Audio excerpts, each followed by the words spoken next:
자, 하나님께서는 이 세상을 하나님의 계획과 뜻 가운데 이끄시는 것, 이게 성경에 명확하게 드러나고 나타난 것입니다. 그래서 우리가 이 세상의 역사는 그냥 임의로 사람이 주관하는 것이 아니라 하나님이 주관하신 것이고 하나님이 이끄시는 거예요.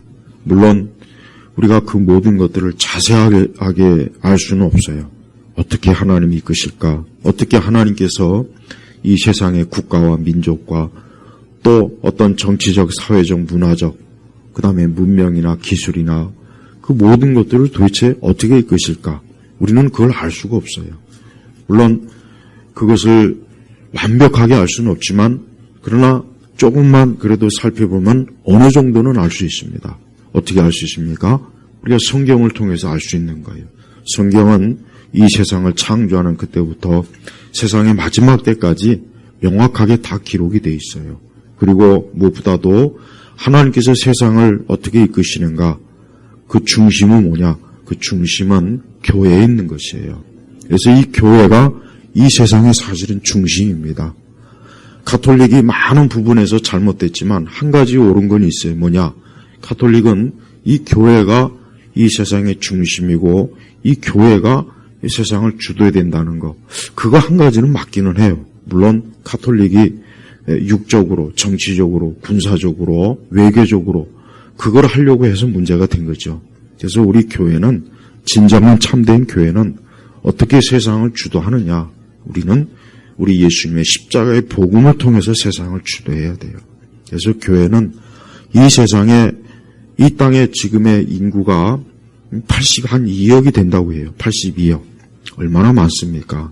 그런데 그러면 예수님을 믿는 사람, 아니 그냥 그것보다는 교회를 다니는 사람은 얼마나 됩니까? 얼마 안 돼요.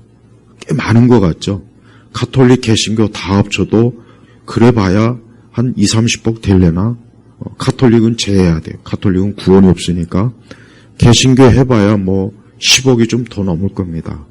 그러면 그 사람들이 다 그럼 구원받느냐? 그것도 아니죠. 그것도 아니란 말이에요. 그러니까 전체 82억이 넘는 이 땅의 인구, 그 많은 사람들 중에 정말 예수님을 믿고 구원받는 사람은 해봐야 몇 억이 안 되는 거예요. 한번 생각해 보십시오. 야, 그러면은 그렇게 많은 사람이 있는데 아니 그럼 그 많은 사람들이 그럼 다 어떻게 되는 거지? 어떻게 될까요? 성경에서 말하는 것은 다른 길은 없어요. 사람이 예수 그리스도를 믿어서 구원받는 길이 있고 그렇지 않으면 나머지 길은 다 뭐냐? 멸망의 길이에요. 자, 바로 이 부분에 있어서 많은 사람들이 의심을 하는 거예요. 아니 하나님께서 아니 어떻게 그 많은 영혼들을 그 많은 사람들을 멸망의 길로 어떻게 가게 하시겠느냐? 아유 설마 그러게 하겠느냐? 그래도 예수님 안 믿어도 구원받게 하시지 않을까? 뭔가 그런 기대를 하는 것 같아요. 인간적으로는 뭐 그런 기대가 나쁘지는 않습니다. 그런데 하지만 성경은 분명히 성경은 예수 그리스도 외에 다른 길은 없다고 했어요. 하나님께서 그렇게 말씀하신 거예요. 사람이 말한 게 아니에요. 그래서 아무리 종교다원주의자들이나 WCC에 속한 사람들이 아무리 다른 이방인들 다른 어떤 종교를 통해서 또 인간의 양심이나 도덕이나 그걸 통해서 구원이 있다고 아무리 얘기해도 그거는 사람이 말한 것이지 하나님 말씀은 그게 없단 말이에요. 그래서 우리는 하나님이 말씀하신 그대로 믿고 우리는 예수 그리스도 그분을 통해서 우리가 하나님께로 가는 것입니다. 또한 하나님께서는 이 세상에 대한 뚜렷한 계획이 뭐냐? 하나님이 세상을 창조하시고 하나님이 세상을 반드시 하나님은 심판하실 거예요. 근데 이 모든 그 시간과 날에 대해서 우리는 정확하게 몰라요. 그러니까 예를 들면 정말 예수님께서 어느 때 오셔서 세상을 심판하실까? 우리는 알 수는 없어요. 그러나 성경에는 분명히 기록이 되어 있기 때문에 분명히 그것이 이루어지긴 할 거란 말이에요. 그래서 우리 성도들이 반드시 앞으로의 세상은 반드시 어때요? 하나님의 심판이 꼭 있다. 반드시 있을 것이다. 아무리 이 말씀이 이런 내용이 믿겨지지 않고 뭔가 동화 같고 신화 같고 전설 같고 뭔가 그렇게 해도 그것은 우리의 생각이고 인간의 느낌이고 감정일 뿐이지 성경이 기록이 돼 있는 거예요. 그래서 성경이 기록이 되기 때문에 아무리 사람들이 부정하고 그것을 외면해도 그건 소용이 없어요. 그래서 사람들이 자꾸 하나님의 말씀이나 뜻보다는 자기 생각이나 자기 느낌이나 자기 주관적 어떤 그걸 자꾸 기웃거리더라고요. 그러면 안 돼요. 우리 성도들은 오직 기록된 성경 말씀에 자기의 모든 걸 다 맡겨야 돼요. 자기 생명과 자기 영혼과 자기 내세, 자기의 모든 삶을 오직 그리스도에게 맡기면서 우리가 살아가는 것. 이게 뭡니까? 이게 신앙이에요, 신앙. 이게 신앙이란 말이에요. 그러니까 이러한 신앙이 있는 것과 없는 것의 차이는 굉장히 커요. 그래서 우리 성도들이 새해도 이제 2026년이에요. 굉장히 참 또 내년 새해가 어떻게 될지는 우리는 모르지만 한 가지 분명한 건 뭐냐? 역시 내년 새해도 어때요? 사람들은 이 땅은 고통받고 괴로워하고 죽음이 있고 전쟁이 있고 파괴가 있고 온갖 악한 것들이 세상에 가득할 거예요. 그래서 성도들은 내년이 어떤 좋은 해가 될 것이라는 기대는 하지 마세요. 물론 오늘 말씀해 보니까 참 이 말씀이 보니까 이것은 오직 이제 앞으로 그리스도께서 오셔서 이룰 그것에 대한 사실 말씀이에요. 엄밀히 얘기하면. 그래서 예수님이 오시면은 이제 전쟁이 없어요. 예수님이 오시면 파괴도 없고 고통도 없고 괴로움도 없고 예수님이 오시면 이 다툼도 없고 그래서 세상의 모든 그런 그렇게 시끄럽고 요란하고 그렇게 온 세상을 뒤집어 엎는 그 모든 것들이 이제 싹 사라지는 거예요. 그리고 우리 그리스도인들 여기 구절을 보니까 시온의 딸아 또 예루살렘의 딸아. 그럼 시온의 딸과 예루살렘의 딸이 누구를 지칭하는 거겠습니까? 우리 성도 그리스도인을 지칭하는 거예요. 사실 우리 그리스도인들도 이 땅을 살면서 많은 고통을 받고 어려움을 겪고 시험과 환난을 겪고 괴로움을 겪고 우리도 많은 슬픔과 그런 일을 당합니다. 그런데 예수님이 오시면은 오늘 말씀해 보니까 크게 기뻐하여라. 크게 기뻐하여라. 크게 외쳐라. 보니까 보아라 내 왕이 내게로 오시니 그분은 공의로우시고 구원을 베푸시며 그분은 겸손하셔서 나귀를 탈 것이니 나귀 새끼인 어린 나귀이다. 자, 이 말씀이 이루어졌죠. 이 말씀이 이루어졌잖아요. 예수님께서 나귀를 타고 예루살렘에 입성하시는 그 우리 복음서의 말씀이 오늘 이 스가랴서가 이미 벌써 예수님이 오시기 전에 예언한 건데 그 말씀이 그대로 이루어진 거예요. 그래서 예수님께서 나귀를 타시고 예루살렘을 성에 들어가셔서 그분이 장차 온 땅의 주인이라는 것을 보여주신 거예요. 그래서 시온의 딸과 예루살렘의 딸아 크게 기뻐해라 외쳐라. 왜 그렇습니까? 이분이야말로 우리를 구원하시고 우리를 이 세상의 죄악과 우리 자신의 죄악에서 건져주실 분이기 때문에 우리는 기뻐하고 우린 예수님에 대해서 크게 외치는 거예요. 정말 이 말씀 그대로 예루살렘에 예수님이 입성하실 때 많은 사람들이 무화과 잎을 깔고 예수님의 나귀 타시고 오셨을 때 많은 사람들이 아주 열광적으로 예수님을 환영하고 기뻐하고 그분을 호산나 그분을 이스라엘의 왕이라고 소리치며 기뻐했어요. 그런데 우리 예수님이 오신 그 이유와 목적이 뭐겠습니까? 이 지상의 왕이 되려고 오신 건 아니잖아요. 이 지상의 황제가 되려고 온 건 아니란 말이에요. 이 땅의 왕들이나 권세자들은 어떤 사람들이요? 그 사람들은 이 땅을 화평케 하는 자가 아니라 이 땅의 전쟁과 파괴. 그래서 우리가 역사를 보면 알지만 왕들이, 주권자들이 하는 일이 주로 뭡니까? 전쟁을 일으켜서 수많은 생명을 파괴시키는 거예요. 지금도 여러분, 저 우크라이나, 러시아 지금 전쟁하잖아요. 얼마나 많은 사람들이 죽는지 몰라요. 얼마나 많은 젊은이들이, 청년들이 안타깝게 한순간에 목숨을 잃어요. 총칼에, 포탄에, 미사일에. 그들도 이 세상에 태어나서 얼마든지 행복하게 살고 얼마든지 자기 인생을 즐길 수 있고 기뻐할 수 있는데 한순간에 그 생명을 잃은 걸 보면서 안타깝더라고요. 그래서 누구 말대로 전쟁은 노인들이 일으키고 정작 죽어나가는 것은 젊은이들이란 말이 정말 안타까워요. 빨리 죽어야 될 노인들이나 나가서 전쟁에 할 것이지. 노인들이 전쟁을 설계하고 계획하고 정작 죽어나가는 것은 이 사파란 젊은이들이 죽어난 거예요. 너무 안타깝지 않습니까? 근데 그런 일들이 아담과 하와가 에덴 동산에서 쫓겨난 이후로 지금까지 수천 번, 수억 번이 있었어요. 아마 앞으로도 있을 거예요. 주님 오시는 날까지 이 세상은 계속해서 전쟁하고 파괴하고 파멸시키고 또 어디 그것뿐이겠습니까? 꼭 뭐 총칼로만 사람을 죽이는 건 아니죠. 질병으로도 얼마나 많이 죽습니까?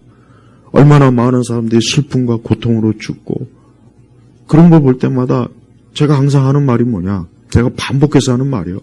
절대 세상은 좋은 곳이 아니다. 내가 가만히 보니까 세상이 겉으로는 좋아 보이는데 그 안을 가만히 들여다보면 거기는 뭐예요? 슬픔이에요. 여러분 지난 한 해 홀로 죽은 사람이 굉장히 많아요. 한 2천 몇 명이더라고요. 홀로 죽은 거예요, 그들은. 누가 좀 죽을 때, 임종할 때 가족이나 사랑하는 사람이 좀 곁에서 지켜보면 그나마도 얼마나 낫겠습니까? 그런데 그냥 홀로 그 방에서 아무도 없이 쓸쓸히 자기의 그 삶을 마감할 때 그들의 마음이 얼마나 고통스러울까 그 생각이 들더라고요. 그러면 내년에는 그런 게 없겠어요? 아니에요. 내년에도 역시 많은 사람들이 슬퍼하고 고통스러워하고 괴로워하고 홀로 죽고 쓸쓸하게 괴로워하고 힘들어하고 경제적인 어려움을 겪고 내년에도 그대로 그럴 거란 말이에요. 그래서 성도들은 세상에 대해서 환상을 갖지 않는 거예요. 그러니까 그리스도인은 절대 세상에 대해서 환상을 가지면 안 돼요. 왜? 환상을 가질 일이 없거든. 그래서 그리스도인의 유일한 소망이 뭔지 아십니까? 오늘 스가랴 9장에 나온 거예요. 자, 예수님께서 이미 이 세상에 한번 오셨어요. 예수님께서 엊그제 우리가 25일날 이제 다른 교회들이 다 성탄절하죠. 그래요. 다 뭡니까 그게? 예수님의 탄생하심을 기뻐하고 감사하는 예배를 드리고 그러지 않습니까? 그래요. 예수님이 한번 오셨어요.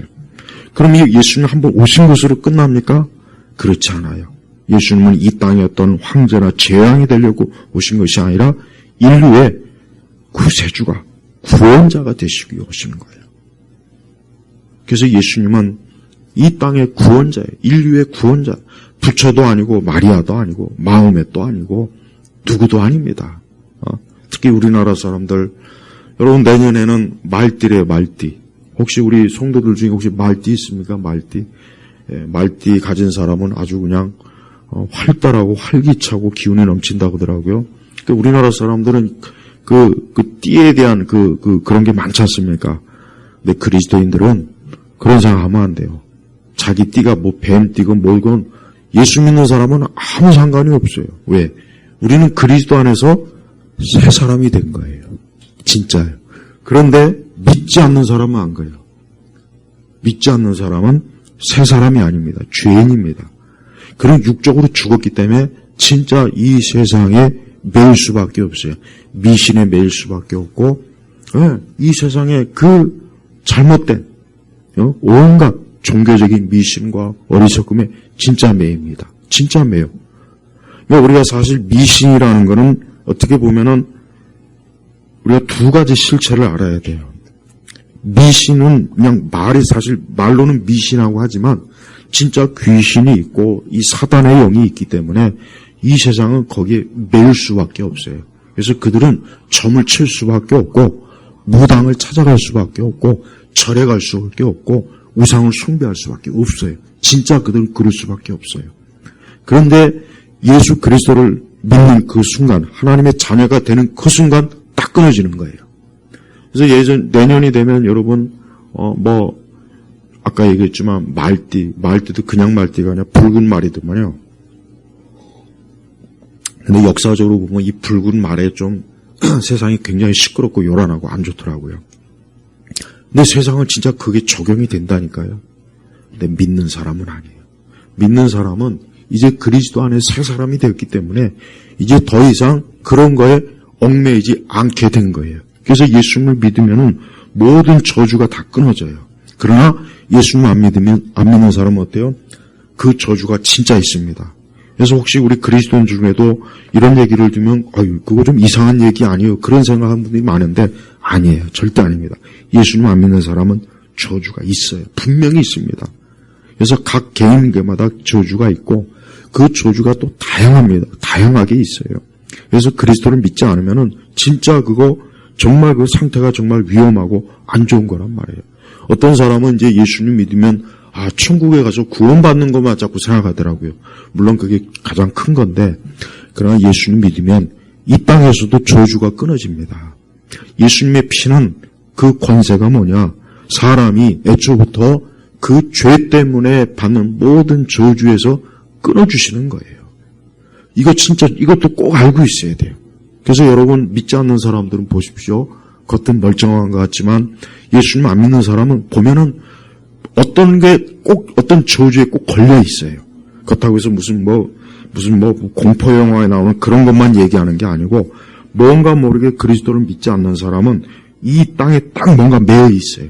그래서 그것으로 인해서 그 사람은 평생을 진짜 뭔가 고통을 받아요. 괴로움을 당하고 그 삶이 굉장히 아주 고단하고 힘들고 뭔가 모르게 딱 매여 있는 게 있단 말이에요. 근데 그거를 끊으려면 어떻게 됩니까?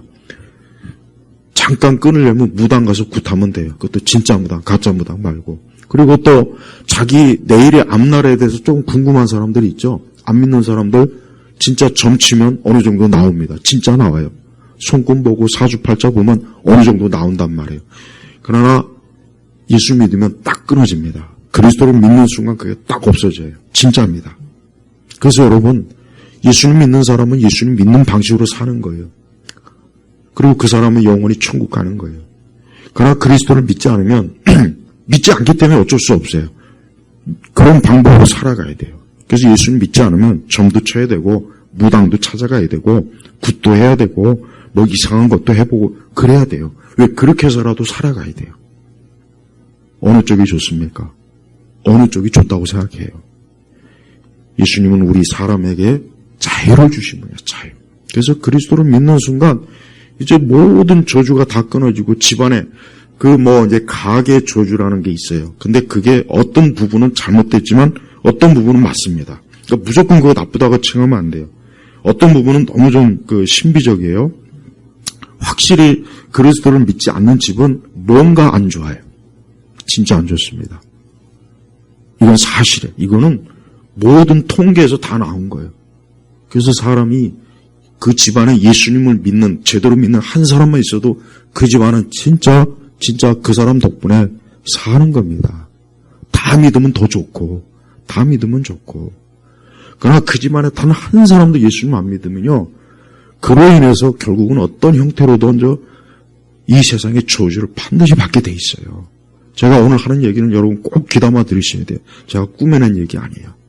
제가 오랜 동안 이런 부분에 대해서 연구하고 다 책에서 학자들이 밝혀낸 겁니다. 그래서 귀신과 이 마귀를, 결국은 예수님 안 믿는 사람은 귀신과 마귀의 노예거든요. 근데 그들은, 그런 악한 영적 존재들은 사람을 절대 행복하게 하지 않습니다. 절대 행복하게 하잖아요. 불행하게 만들어요. 고통받게 만들어요. 저주받게 만들어요. 뭔가 모르게 인생이 아주 막 꼬이게 만듭니다. 예수님 안 믿어서 그래요. 진짜 그런 거예요. 그러나 예수님 믿는 그 순간 딱 끊어집니다. 이게 신기한 거예요. 이게 하나님의 자녀의 권세란 말이에요. 권세.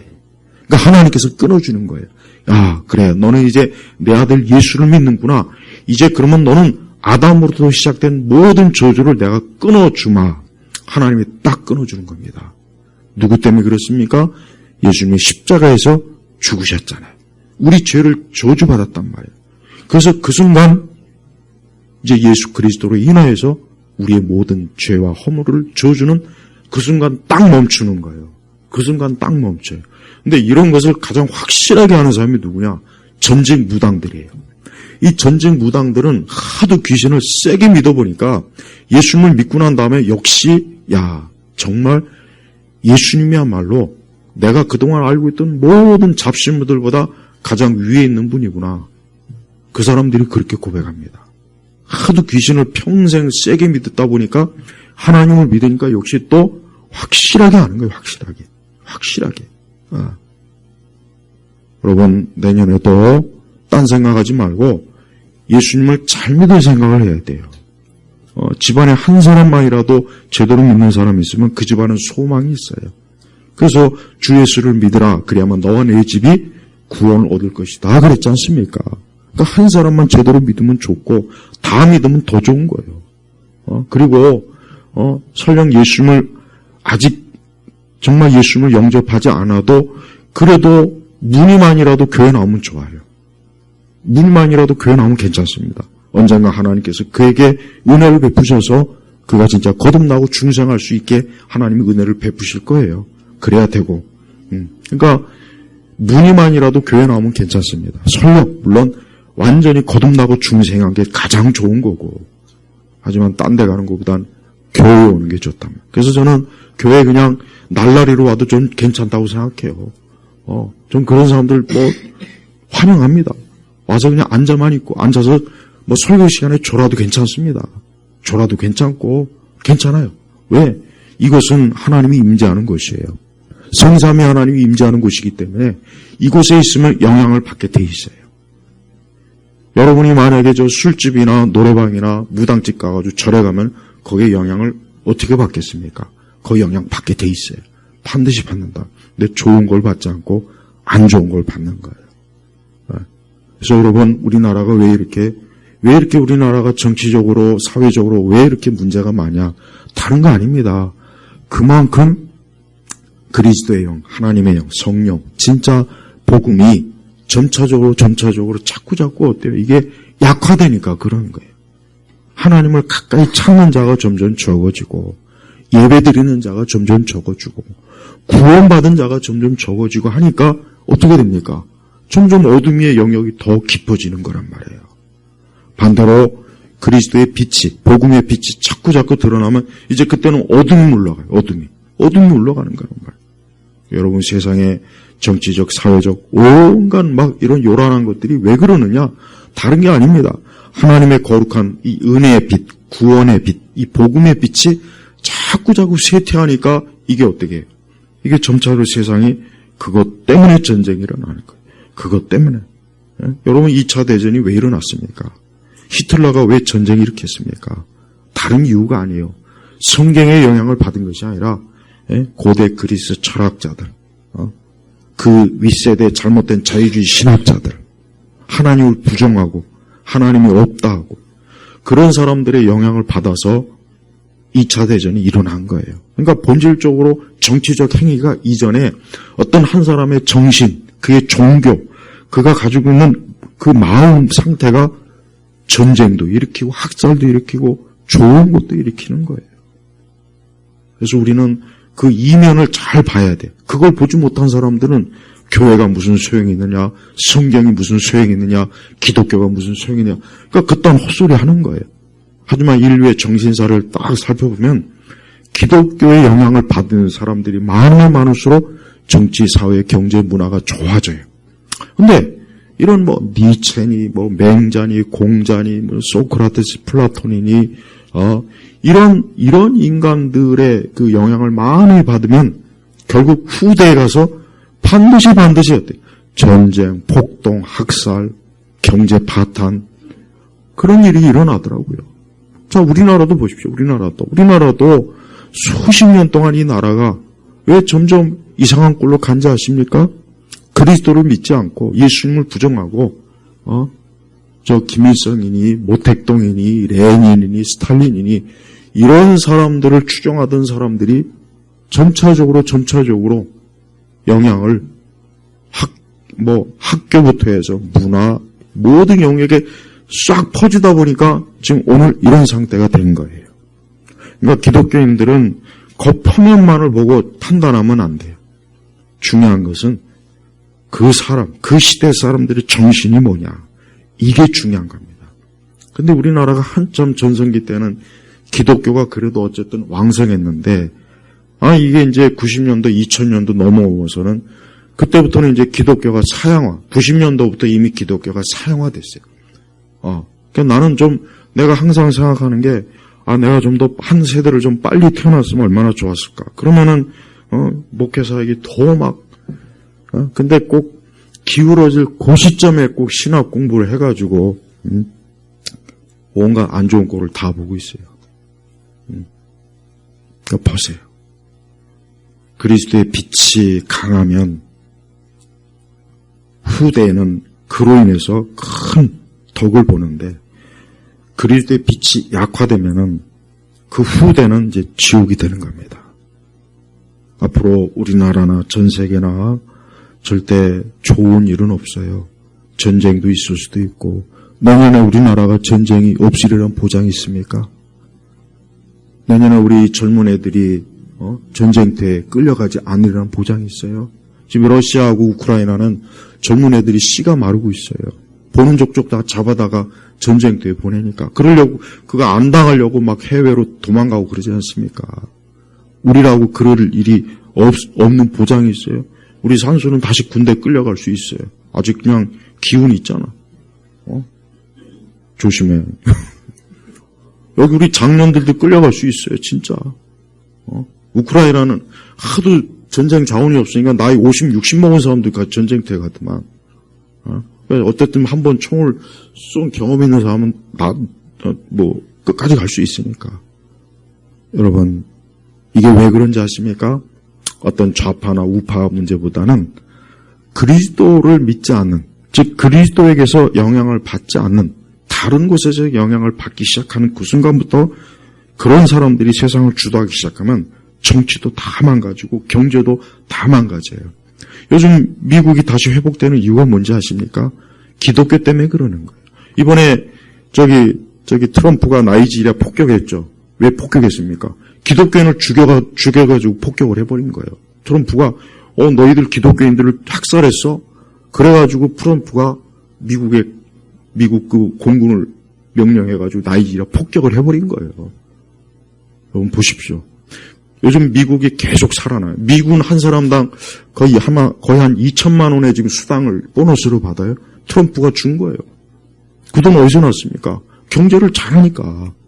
근데 우리는 지금 계속해서 우리 젊은 세대도 그렇고 우리 장년 세대 여러분 연금 내가 볼 때는 한 5년 안에 아마 바닥 고갈을 할 것 같아. 이 상태로 가면. 지금 여러분 이게 왜 그렇습니까? 그리스도를 부정하고 그리스도를 믿지 않는 자들이 그들의 정신과 그들의 것들이 지금 이 사회를 다 휘어잡으니까 지금 어둡잖아요. 이 날씨가 추운 것보다 더 힘든 게 뭐냐? 지금 우리나라의 상태가 더 안 좋아요. 그렇다고 해서 우리 성도들이 사실 절망할 건 없습니다. 왜 그렇습니까? 아까도 제가 말씀드렸듯이 우리가 세상에 궁극적인 소망을 뒀으면 참 비참하겠지만 우리는 하늘의 소망을 둔 거예요. 우리 성도들은 천국의 소망을 둔 거예요. 이건 정말 중요해요.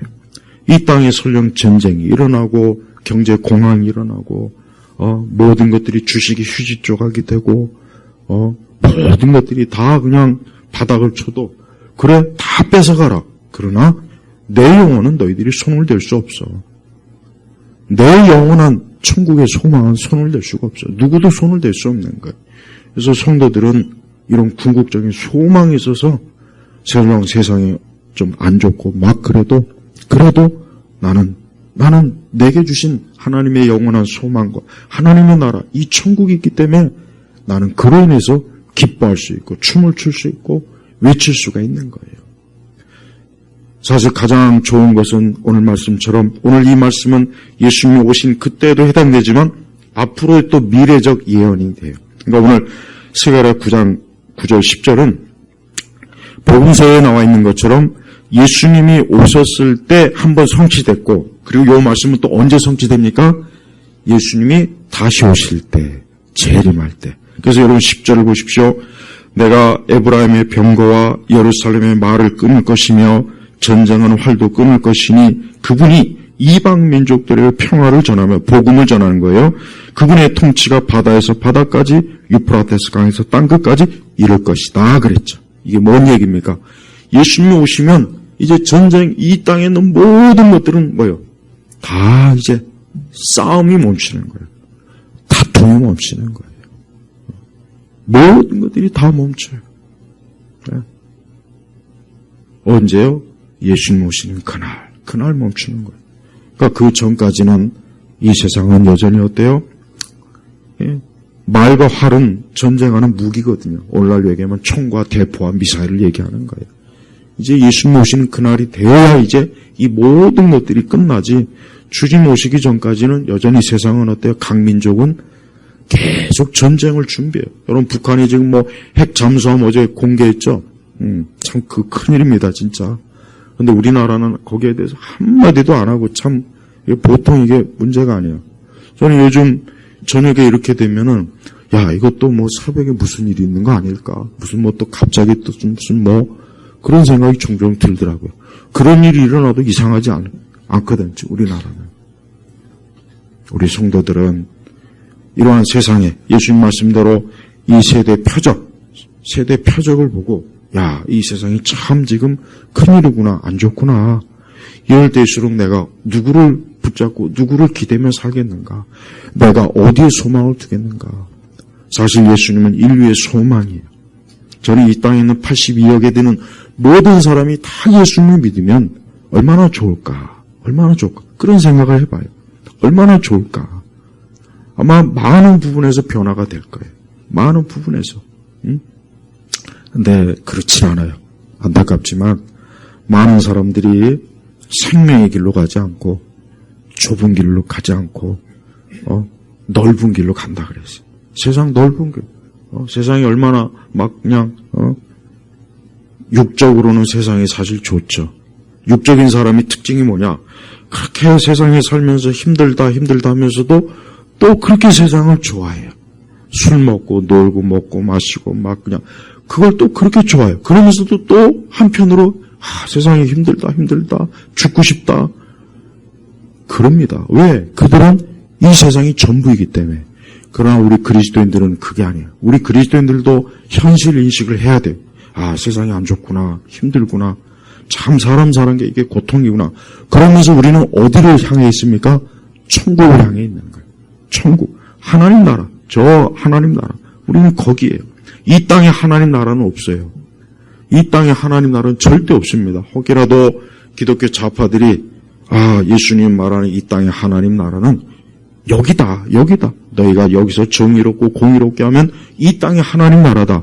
아주 그럴듯하게 가르치자고 하는데 생 거짓말이에요. 예수님은 이 땅에 하나님 나라를 건설할 계획이 없어요. 계획이 없어요. 그럼 예수님이 이미 벌써 십자가에 죽으시지 말고 예루살렘에 가서 왕이 되셔야죠. 그래야죠. 그러나 예수님은 왕이 안 되셨고, 그래서 가룟 유다가 그거 보고 뿌리나가지고 에라 모르겠다. 내가 보니까 예수님 따라가다간 아무것도 없겠다. 나는 좀 왕이 돼서 나도 뭐 좀 자리 하나 얻을까 했더니, 그러니까 가룟 유다가 벌써 서서히 마음이 어때요? 예수님 하는 꼴 보니까 이 세상의 왕이 될 뿐이 아니다. 그래서 예수님 팔아먹은 거예요. 예수님은 진짜 십자가의 길로 갔어요. 고난의 길로 갔어요. 왜? 그 길이야말로 진짜 이 세상을 구원할 길이니까. 이 땅에서 잠깐 세상이 좋아져봐야 무슨 소용이 있겠습니까? 우리 하나님은 새하늘과 새 땅을 약속했어요. 새하늘과 새 땅. 얼마나 좋습니까? 그걸 위해서 예수님이 십자가에 죽으신 거예요. 그리고 우리 성도들에게도 새하늘과 새 땅, 거기에 소망을 두고 살아라 이거예요. 여기에 소망을 두지 말라고 했어요. 이 땅이 아닙니다. 이 세상이 아닙니다. 아무리 내가 이 세상에서 모든 것이 잘 되고 형통해도 우리로서는 이 땅에서 어떤 소망이 없어요. 인간은 여기 소망이 절대 없습니다. 근데 사람들이 이걸 깨닫는 게 너무 늦어요. 언제 깨닫느냐? 늙어서 죽을 때 깨달아요. 대부분은 늙거나 죽을 때 깨닫더라고요. 그건 이미 벌써 끝난 거죠. 하지만 우리 성도들은 예수만 믿는 그 순간 깨닫는 거예요. 야, 그래. 이 땅이 아니구나. 내가 설령 지금 젊고 힘있고 모든 것이 잘 나가도 그래, 인간의 삶이라고 하는 것은 이 땅에 아무 기대할 것이 없어. 그저 이 땅에서 하나님의 뜻을 잘 따르고 내가 영원한 천국에 소망을 두고 거기에 내가 안식을 누리는 곳이지 여기에는 없다. 여기에는 없다. 그거를 일찍 깨닫는 거예요. 그게 바로 지혜예요. 지혜. 그게 지혜란 말이에요. 돈 버는 지혜가 아니에요. 주식 잘하는 지혜가 아니고 부동산 잘하는 지혜가 아니고 영원히 영생을 누릴 지혜란 말이에요. 그게 하나님께서 우리에게 예수님을 통해서 주신 것이에요.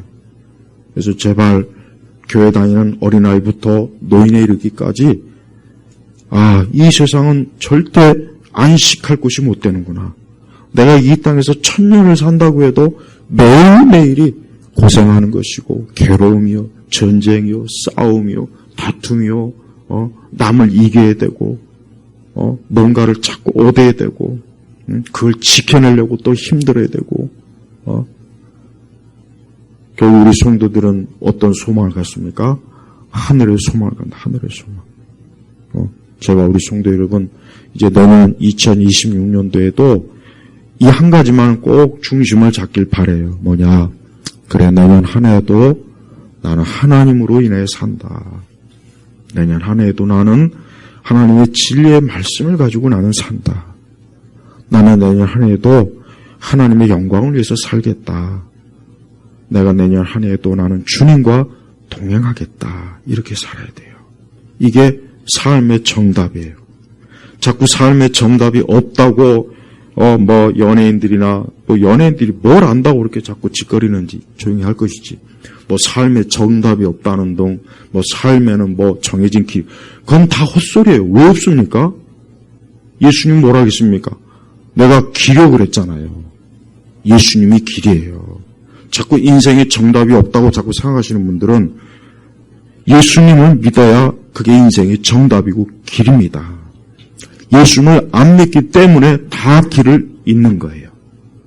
제가 너나 나나 할 것 없이 인류의 위대한 사람들을 보니까 결국은 그들이 아무리 성취를 아무리 대단해도 예수님 안 믿으니까 결국은 길을 잃어버리더라고요. 다 잃어버렸어요. 다. 노벨상을 받던 아인슈타인도 길을 잃었어요. 그렇게 엄청난 천재지만 우주의 비밀을 알았지만 신은 없다. 하나님 없다. 그랬잖아요. 길을 잃은 거예요. 길을. 우리가 이 세상에서 똑똑하고 잘난 것도 좋겠지만 그가 그리스도를 믿지 않으면 하나님을 알지 못하면 그의 삶은 그냥 뻥튀다가 끝나는 겁니다. 제발 우리 성도 여러분 내년 한 해도 다른 계획을 세울 필요 없어요. 다른 계획 세워봐야 어디 계획대로 됩니까? 내가 내년 한 해 어떻게 하나님을 경외하며 살까? 내가 어떻게 하면 내년 한 해에도 우리 주님을 사랑할까? 예수님을 사랑할까? 이 계획을 좀 잘 세우세요. 그래서 올 한 해 부족했던 것, 올 한 해 내가 미흡했던 것, 미진했던 것, 내가 올 한 해 영적으로 좀 내 영혼에 좀 마이너스가 됐던 것, 이런 것들 내년에는 절대 하지 말고 그런 것 좀 회복하고 올해는 좀 내년에는 내가 모든 면에서 예수 그리스도 안에서 새 사람으로 정말 새 사람으로 온전히 주님과 함께 또 인생을 살겠다. 이런 각오와 계획을 세우시길 주의 이름으로 축복합니다. 하나님 아버지 감사합니다. 우리 예일교회 온 성도들이 지난 한 해 동안 열심히 인생을 살아왔습니다. 내년 한 해에도 올해보다는 더 먼저 그의 나라와 그 일을 구하고 자신의 영혼을 생각하고 앞으로 우리에게 있을 그 엄청난 하나님의 나라의 그 영광과 기쁨을 참 소망하면서 살 수 있도록 이끌어 주옵소서. 예수 그리스도의 이름으로 기도 올렸습니다. 아멘.